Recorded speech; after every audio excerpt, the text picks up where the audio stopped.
People who lived out their fantasies and regretted it. What happened? I went to a swingers club, thinking I was in for a night of casual fun. They often say that on corn sets, everything looks great, but you're not there to smell it. What greeted me when I got in the door can only be described as the aroma of King Kong's dangly bits. There was a roughly even mix of women and men. The age group varied between probably early to mid-30s to late 60s or early 70s. I wasn't quite prepared for either the geriatric male or female form engaging in such activity. I mean, no disrespect to older readers, but it is not pretty. Maybe it's something you get used to, I don't know. But to my fresh young eyes at the young age of 23, it is an image forever seared into my memory. They had opened a new hot tub that night, which promptly sprang a leak in the roof over the dance floor, due to the proverbial motion of the ocean going on in it. One could engage or merely watch the spectacle of debauchery and not engage. I chose the latter and remained fully clothed and somewhat stunned. I was encouraged by a 60-something who pressed her bare jugs upon my behind and fondled my tea bag gingerly.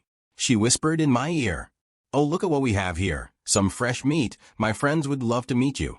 I politely declined and made my way to the rear kitchen, a small room where partygoers could take a breather, make a cup of tea, and chat about their experiences. It was flanked by a large bed made up of several mattresses laid side by side, thus also serving as a kind of party room, a kind of curtained temple of Sodom and Gomorrah. I sat gingerly on a leather couch and was soon joined by a gentleman who had come there with his wife. The man was also fully clothed and, I suppose, sought some reprieve and comfort in the fact that I was one of his few fully clothed comrades. He proceeded to tell me that his wife was the one who began the interest in the club. He said he was free to engage in the fun and frolics. She had given him permission, but that he rarely engaged and got off on her satisfaction administered via another man. As I sat and drank my tea, a sort of shuffling had been taking place behind us in the wild high temple. I was somewhat put out at how close I was in the vicinity of such an act, and the absurdity of me sitting there fully clothed, enjoying a cup of tea and a chalky bicky, was not lost on me. Upon turning my head out of morbid curiosity at the many sounds now emerging from the adjoining love pit as they clearly began to reach their climax, the gentleman proceeded to inform me that the sounds I was now hearing were indeed those of his wife. We had been sitting there, drinking tea, discussing the subjects of the day, all the while his wife was getting plowed by a man with the physical build of a pickup truck. I decided to step outside to the smoking area. Although I don't normally smoke, my frazzled nerves convinced me to take a drag. I borrowed a cigarette from a friendly woman who was about 5 feet tall. She was fully dressed, pleasant, and seemed to understand my deer in headlights expression. She offered to brighten the evening up with a BJ, to induct me into this hall of filth. I decided that having come this far, I might as well, and took her up on her kind offer. We went into a room, a sort of small cabin really, at a height. It can't have been that large, just big enough for 2 people, and the inside was lined with mirrors and a leather mattress. She proceeded to give me what would have been an outstanding performance had it not been for the many male and female spectators that had now gathered around the cabin. This room was evidently the observation box, a place where one was brought solely to be watched. After a solid 20 minutes worth of a workout, I unfortunately found that the mental pressure of it all was too much. Alas, despite my companion's stellar efforts, my lil guy would simply not work. The entire experience gave me a renewed appreciation of corn stars and the mental gymnastics they must have to go through in order to perform, stay focused, look appealing, and be convincing, whilst also being surrounded by blokes who are all probably clothed and who are watching your performance with intensity. I applaud anyone who can maintain a stiffy amongst that sensory smorgasbord. Alas, I discovered that swinging was most certainly not for me. Story 2. I first came across Soapland videos during the early days of the internet, and I found them fascinating. When I entered a relationship, I figured it was the right time to check this item off my bucket list. At that point, it wasn't something you could easily find in every adult store, so I ended up ordering the powder from a questionable website and waited over a month and a half for it to ship from Japan. The first issue was that the air mattress I bought didn't fit in our bathroom, so I had to set it up in the spare bedroom on top of tarps. Then, I had to make the dash from the bathroom to the bedroom, dripping wet since it's recommended to be damp to start. Despite the logistical challenges, the massage and foreplay were enjoyable. The slickness of the soap made it easy to give a really good massage. The problem comes when you want to go to Pound Town. With no close walls, you got no traction. At one point the girl shot out from under me like a champagne cork. Every time you push, she slides away. You try to find a foot purchase, but you've been slinging that crap all around, so the tarp is like a banana peel minefield. As the gel dries out it starts to get sticky, so now you've got some traction, and the pounding begins. But once you start sweating it's cork time again. You give up on the air mattress and go to rinse this crap off so you can just finish it. And take a shower, fully covered in gel from head to foot and frustrated. Then comes the cleanup. The stuff just soaks up water, so you're left rinsing the tarp and air mattress. You have to drag them downstairs and a bit of a walk of shame to the clothesline to dry.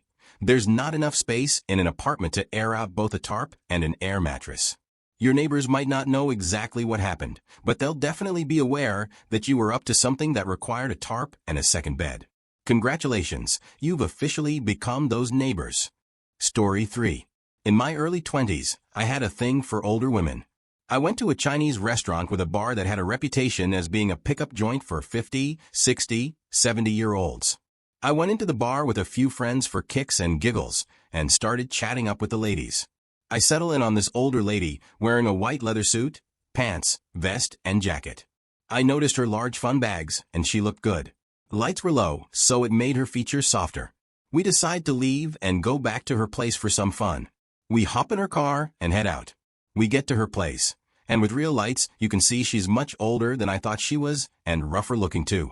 I think to myself, well, her body is good so I can get through this. We go to the bedroom, and she goes to the bathroom to freshen up. She comes out with nothing, and oh my God. The loose skin, it was sagging and wrinkled. Then, there's the bush. It was huge. She probably had not trimmed it in years. I could go on, but you can see where I'm going. I still did it with her, and it was gross. The worst part was, she was talking dirty in a granny voice. Since she drove me there, I was basically trapped. I should have called a cab, but I was broke. I stayed the night, and we banged a couple more times, at her insistence. She was actually really good at giving oral, and me being 21, it was no problem getting me up again. Eventually, she got tired and fell asleep. Then when she woke up, she made me breakfast. I do not remember the specifics on the breakfast, but it was really good, and she made percolated coffee, which was great. Then I hopped in the shower, and she came in, and we did it again. She then said she would drive me home. As I got dropped off, my mother came out and saw me get out of the car. The worst part was the lady saying, and my mom hearing her thank me for the fun time. My mom did not bring it up and didn't talk to me for a few days and had a super disgusted look on her face for a few days. Edit. This took place in 1990. The lady is probably not with us anymore. Story 4. I hooked up with a sugar mommy once. It's true what they say about older women and experience, because this woman was practically breakdancing on my little guy. She could have been in circus, or at least the Spider-Man musical. What I wasn't ready for was the next day when her son, who looked like he was about 2 years younger than me, sauntered into the kitchen while I was eating breakfast. I had to sit across from him while she tried to encourage us to get to know each other. I will never forget the, "Oh, she made you waffles? She never makes me waffles" look of disdain out of my head. Story 5. My girlfriend and I were barely in our 20s when she asked after a drunken night out if I would be up for a three-way with her and one of my friends, who I knew since my early teens. In my drunken state, I foolishly agreed, and when I asked if he was interested, he said yes, though a little too eager. A week or so later, we went out together and had a few drinks where she pretty much threw herself at both of us, making it clear to anyone around that she was getting double service, which embarrassed the hell out of both me and my friend. We got her home, and both me and him were having cold feet when she threw herself at us again and begged us to just try it out. Long story short, turns out her fantasy was to feel two poles in her at the same time, which, even though we were wearing rubber, was just a step too far. This was getting weird, and crossing swords was a red line neither of us wanted to cross. I went incredibly shy. Just nothing was happening no matter what she did to try to get me turned on. Then she kinda abandoned me to try it on with my friend, who backed out instantly as well. Me and my friend left, and shared a taxi to different friends' houses to crash out and sleep off the drink. We broke up days later. It was too much, and she admitted having feelings for my friend and hinted at wanting an open relationship to try it out with him. But neither of us, me or my friend, wanted that. Story 6. We got into swinging thinking our marriage was unbreakable. But after a few couples, my wife fell in love with the husband of one of the couples we regularly played with. Now it's led to divorces for both of us. Looking back, it wasn't worth the anxiety, depression, and the severe drinking problem I now struggle with. Story 7. My friend's hot older sister has a lesbian wife, and they'd always make three-way jokes with me around. Long story short, one day we all went out, got drunk, returned back at their place, and the sister pulled me into her room and we started making out. I was under the impression it was all consensual and the wife would be into it and join in. Instead, she walked in and freaked out, and I had to take full blame in order to protect their marriage. The sister went publicly sober a month later with a new sobriety Instagram page, and I haven't talked to them since. Story 8. When I finally hooked up with my childhood crush after over a decade of us having a sitcom-like relationship, we hooked up and that post-nut clarity hit like a train. The banging wasn't great.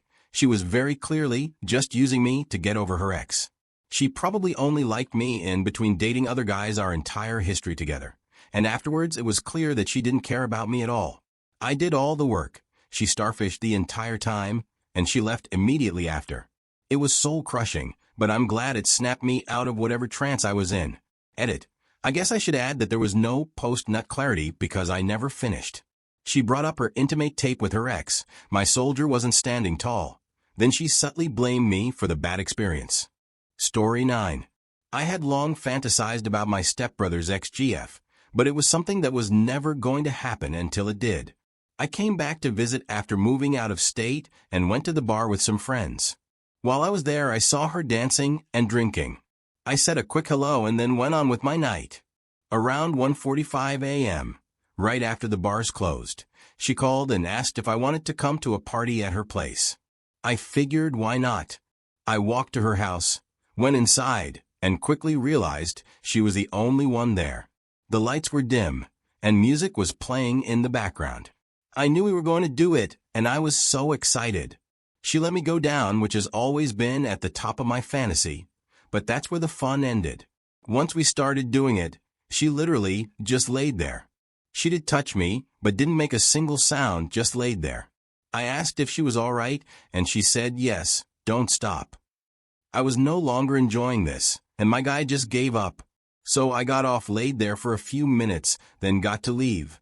I had my pants halfway on when she rolls over and says, "No, please stay," and throws up all over my pants.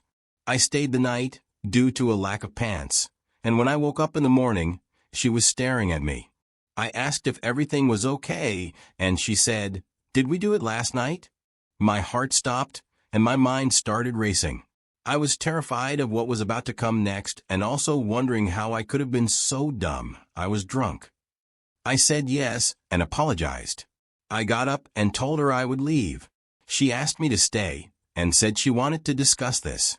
She ultimately said she wanted to do it with me, but blacked out shortly after I got there. She asked if I wanted to try again, but between the hangover and fear, I could not perform. We are still friends to this day, but I can never look at her the same way again. Story 10. When I was a freshman in college, I thought my fantasy was to be with a guy. I'm also a dude. I had a thing for being sub, and for some reason, I only really thought that could be with a guy. I started messaging on Craigslist and stuff, and the taboo nature of it was actually very exciting. I ended up messaging this guy who was 45, married, and coming for a recruiting trip. He wanted me to come to his hotel. I decided, screw it, I'll do it. I was super nervous heading over. When we finally met in his room, the atmosphere was pretty awkward. He kept handing me drinks, and before long I was really drunk. He hands me a pair of inners to put on. I'm surprisingly semi-okay with it, but I'm drunk. Right when I feel him behind me, I suddenly decide this isn't for me. But I freeze up and don't want to back out now. I just go through with it despite it being very painful. Literally hurt for days after, and felt so embarrassed. Looking back now, I can't believe I even attempted that. I never found men attractive, yet I let one do me. My wife likes to be commanding, and that is when I discovered what my actual fantasy was. Story 11. This may count as a fantasy, but it's about hooking up with the 20-year-old from work. I was 27 at the time. They were the only person I regularly interacted with that was hot as hell, took amazing pictures on Instagram. And from the stories, she told her hookup life was crazy. Not to mention we're both nerds for a lot of the same stuff. How could I not fantasize? Well, long story short, we hooked up and I found out I'm just another a-hole in a long line of dudes my age and older that she chose for some dark reasons I don't want to get into. Because I wasn't a stranger, I got to hold her while she cried about everything in the morning, and she was straight up apologizing to me for involving me with her trauma. Absolutely heartbreaking. I regretted it a lot at that moment and still feel a little disgusted and dumb for how things started. But 2 years later, and she's my best friend and the most amazing partner I could ask for. After that first night, we unpacked a lot of stuff and took things really slow. I didn't want to disappear on her or seek anything physical. I was so afraid of hurting her. We kept talking for months and started to hang out again. And at some point it just clicked and we started officially dating. The age gap is really the only issue in the relationship, mostly in terms of navigating each other's friend groups. Edit. I'll give some additional context for those creeped out. 1. Our relationship only works because I had been stuck for quite some time in food service. Years and years of robotically going to work, smoking myself out, and playing some game until I'm exhausted enough to sleep. All my life experience has given me is a lot of media to reference, and the knowledge that getting drunk or high every night isn't going to make me feel better. 2. I don't disagree with anyone who thinks the initial hookup was gross. It was the fantasy I regret because if I had my head screwed on straight, I would have turned down that first encounter. Everything that happened afterwards came from me trying to do right by her, and we didn't launch into a relationship. 3. I call her my partner more than any other title because at this stage in our lives, that's what we are. I'm not her father figure or anything close to that. She isn't afraid to tell me when I'm procrastinating or undershooting my potential. She has her own friends, hobbies, and interests outside of me. She is beautiful, fun, goofy, and kind. She could have anyone she wants. She kicks butt. If she wakes up one day and decides she's outgrown me, well, that's okay. I love her deeply and would never seek to control or guide her actions. More than any relationship I've had, we feel like a team, and that's what counts to me. Story 12. So I'm a male, and I've been interested for a long time in trying an MFM trio, and in my mid-20s, when I was single, and found a girl who was also interested. We advertised for a bit on some dating apps, but eventually she found out that her ex was an interested party. She had some reservations, but eventually decided it was our best opportunity. Shortly after we decided to go with him, on a random night, the two of us were hanging out drinking together, and just having a good time. One thing led to another, and after we had one round of pounding, she said she wanted to invite him over now. He lived like 10 minutes away. I had brought up the fact that since I had just finished, I may have some difficulty getting it up, but she was very enthusiastic, so I said screw it, go ahead and bring him over. When he got there, she was already ready, and I was in just a robe. He came into the bedroom, and not much later, we got started. It didn't last long. We were both sloppy drunk, and she started crying after he hurt her mouth, so he left, and we all said we'd give it another shot sometime soon. No big deal. But then after a few days, she started saying that her downstairs region was suffering a bit, and thought it was herpes. She went and got tested, and sure enough popped positive.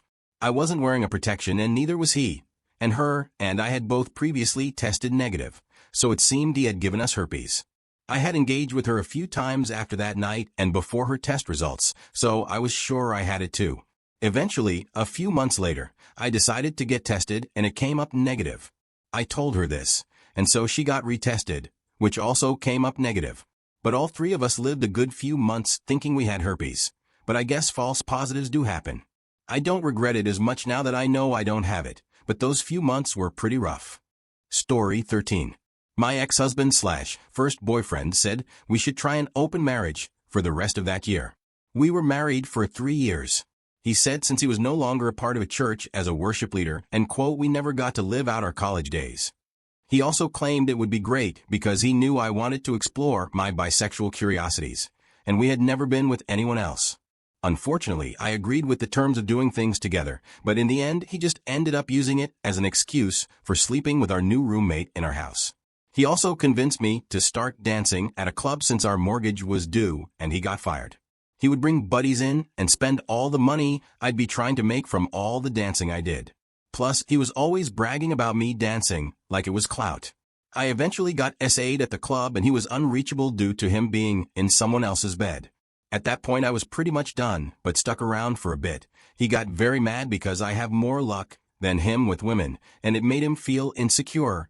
So, he asked me to stop pursuing women, however he did not. I left him in November of that year, and got divorced at 24 years old. I left with $60 in my pocket, and the sale of our house didn't leave me with much, as I would find out later, that the money I'd give him to pay our bills was being used on all these parties that were happening at my house. The ones I'd clean up after getting off of work at 4 a.m. I am trying to rebuild my life now. Story 14. I slept with a super hot goth girl. We had similar fantasy and desires. The physical chemistry was wild. The communication was spot on. It was the best for both of us. Hours on end of dirty, passionate, risky fun. We did almost everything within a month's time. My little man was worn the F out. Unfortunately, the emotional connection wasn't there and she wasn't into me enough for a relationship. I was just there for the physical intimacy. Can't blame her. We were both in rough spots in our lives. She ended up moving and getting married. I suppose she found the right guy. But I was spoiled. And every sexual encounter and relationship has paled in comparison, and it's not fair to someone to hold them to that. So I haven't dated in 3 years since after the few rebounds I had afterwards. That fizzled out in disappointment. LOL. Don't worry, I got my life together and got into therapy. I'm hoping I find that connection again. Story 15. This girl I really liked for years started hanging out with me after college. Let's call her J. One night she invited me back to her apartment. It was a one-bedroom apartment. We brought her roommate some food, let's call her M. It was like 2 a.m. and we ate it in the small living room. They agreed I could stay the night. J showered first.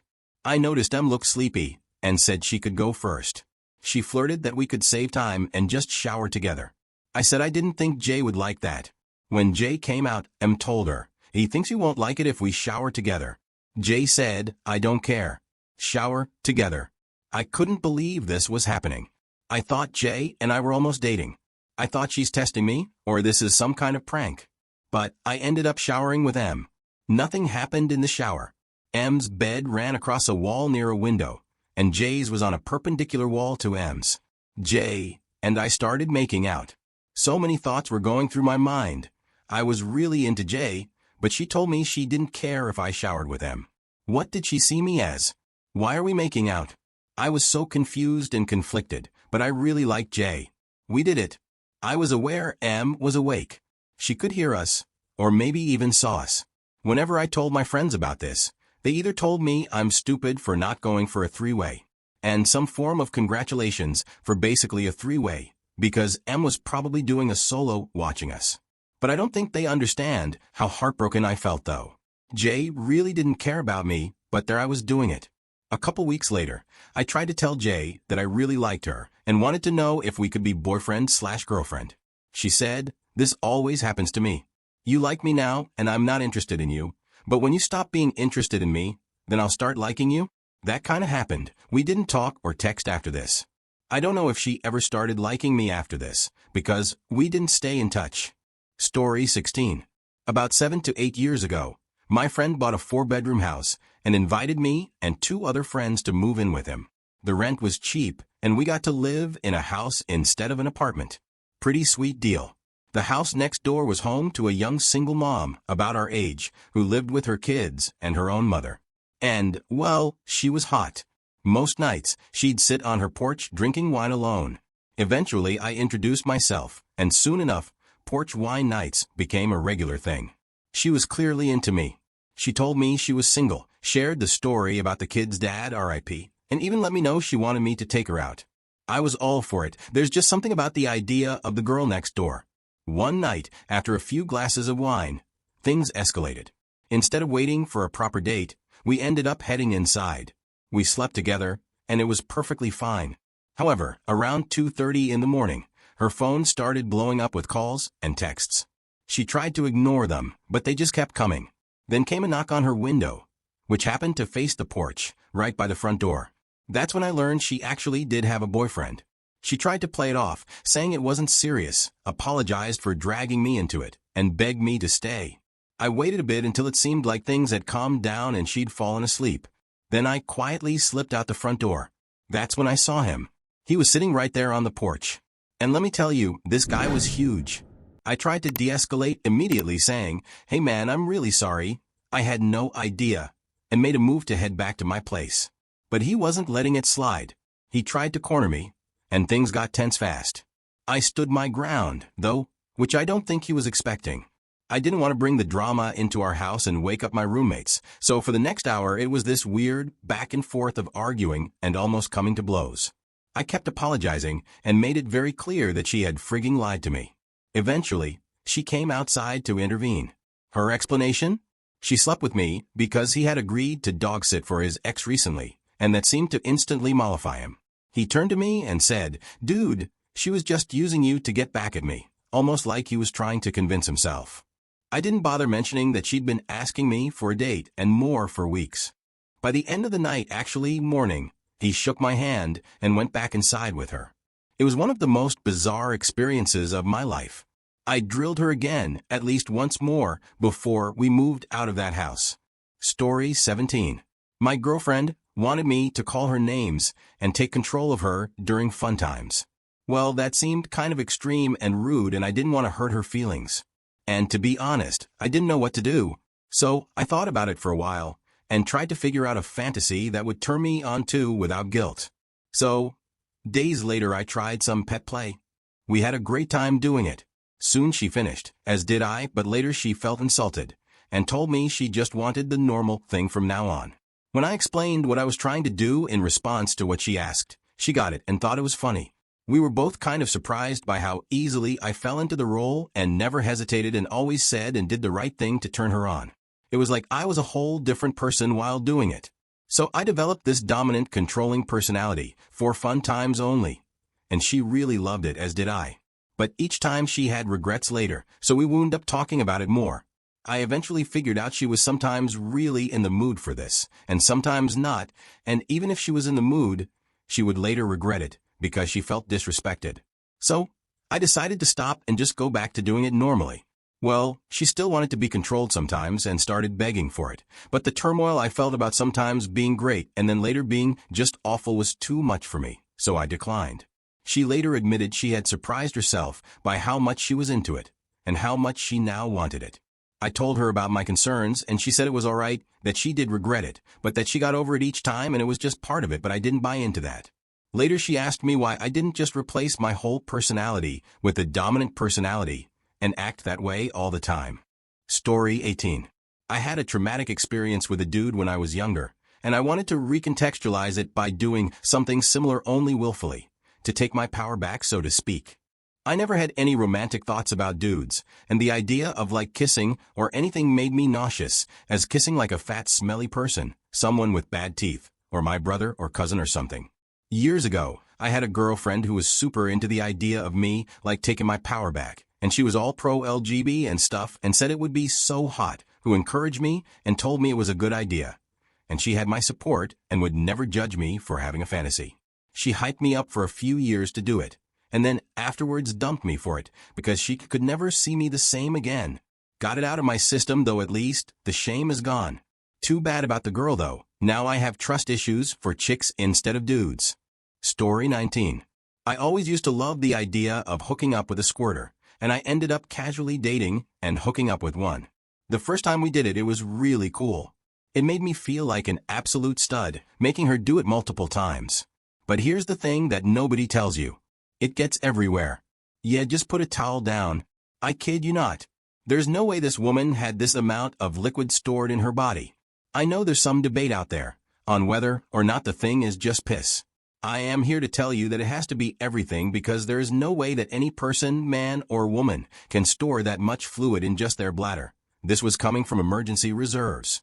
She would spray on the bed, on the ground, the nightstand, the coffee table, the TV remote, and anything else in the splash zone. Maybe 6 or 7 times per session. I didn't particularly like walking on wet carpet or sleeping in a wet bed. Story 20. I joined a private club located in a warehouse in Muncie, Indiana. when I was 25 years old. For those of you about to call BS, Google Club Layton. It was a fee-per-month membership structure type of club, and the majority of its members were anything but attractive. It was basically old dudes with super young girlfriends and large married couples who avoided exercise simply because it made them both tired and sore. However, I knew none of this upon my initial arrival. I walked into a warehouse situated on the outskirts of town. And by the outskirts, I mean an area that closely resembled Gary, Indiana. I paid $25 to a woman sitting behind bulletproof glass, and she pointed to a solitary red door. I heard a buzzing sound, and the door opened. I walked in, and to my immediate right was a pool table where a bunch of grandpas were playing pool and getting their whistle blown from women my age. That was a very up-close and personal look at sugar daddy/sugar baby dynamics, and it made my skin crawl. Seriously, some of those dudes looked like they had just escaped from a nursing home. This club had an open-area-style dungeon complete with spank-bank benches, St. Andrew's crosses, a web made from logging chains, massage tables, a weird inflatable kiddie pool full of gel, and a lot of custom devices. Literally no one was using the $20,000 in dungeon furniture, and everyone was gathered around a large girl who had on a white blouse, a short plaid skirt, thigh-high socks, and kid shoes with those dorky little buckles on them. Basically, all the people gathered around this girl were all furiously peeling their banana while watching her doodle in a coloring book. Seriously, y'all need therapy. The place had a dance floor as well, complete with stage lighting and a disco ball. There was even a DJ on staff, and all shapes and sizes of people were dancing. Some folks were clothed, and some were not. At one point while I was trying to find someone to dance with, a dude just danced over to me and casually kissed me. For a brief moment, I thought about uppercutting him in the chin, but I took stock of the situation and realized dude was gentle and better than most of my ex-girlfriends. Also, from the taste of it, he was hammered. So I gently pushed him away, told him I appreciated the gesture, but I wasn't into guys. He was cool with it, apologized, and moved on. No lie though, that kiss happened 12 years ago, and dude still does it better than most of the women I've dated. Bruh, life is weird. My night ended with me in a makeshift kitchenette area drunk, partaking in dipping Tostitos chips into a crockpot full of melted jalapeno nacho cheese with a bunch of senior citizen, aged, husky married couples. Now, am I thankful for the experience as whole? Sure. Would I ever visit a place like that again? Heck no. Absolutely not. Story 21. I used to work the early morning shift at a department store. One day, as I was clocking in, a girl from the overnight shift was clocking out. We started flirting that was probably skirting the edge of workplace appropriateness. But we kept it under control. I distinctly remember her saying, "I'm going to show you what a Belizean can do." At the time, I had no idea what a Belizean was or even that Belize was a country. I just knew her words made me giddy, and my eyes lit up with curiosity. I pressed her for details, but she wouldn't budge, only repeating, "I'll have to show you." We ended up planning a movie date for later that day, after my shift and after she got some sleep. About 9 hours later, we were sitting in an empty movie theater, right at the top center. I don't even remember the movie, but about 15 minutes in, she turned to me and asked, "Do you want me to show you what a Belizean can do?" I was confused, but not enough to say no. So, I said yes. Next thing I knew, she was on her knees in front of me, serving me head. It felt great, but I hit a mental block and knew I wasn't going to finish. I told her, and we both agreed we should just go all the way. Somehow, in those cramped seats, we managed doing it. Once we were done, she turned to me and asked, "So what does that make us?" I panicked, afraid of hurting her feelings, and blurted out, "A couple." Big mistake. Immediately, I knew it felt wrong and dishonest. The next day after our shifts, I walked her to her car and broke things off. I apologized for not being honest in the moment and admitted I wasn't ready for a relationship. I tried to own up to my mistake and end things as amicably as possible. Within the next month, I started dating a girl from the day shift. That's when things got weird. I began getting random phone calls that would disconnect as soon as I said hello. My new girlfriend mentioned that some was being rude to her at work, but I brushed it off until the day she called me in a panic. She had dropped off her daughter at school and her niece at daycare when she noticed fluid under her car. Her father-in-law checked it out and confirmed it was brake fluid. Someone had cut her brake lines. I didn't have any proof of who did it, but I had my suspicions. The next time I saw the girl from the overnight shift, I semi-accused her. She was ready to blow up right there at work, but I pleaded with her to let the past go. She stormed off, and I only saw her a couple more times before she quit. To this day, I still don't know if she really showed me what a Belizean can do. Thank you for watching.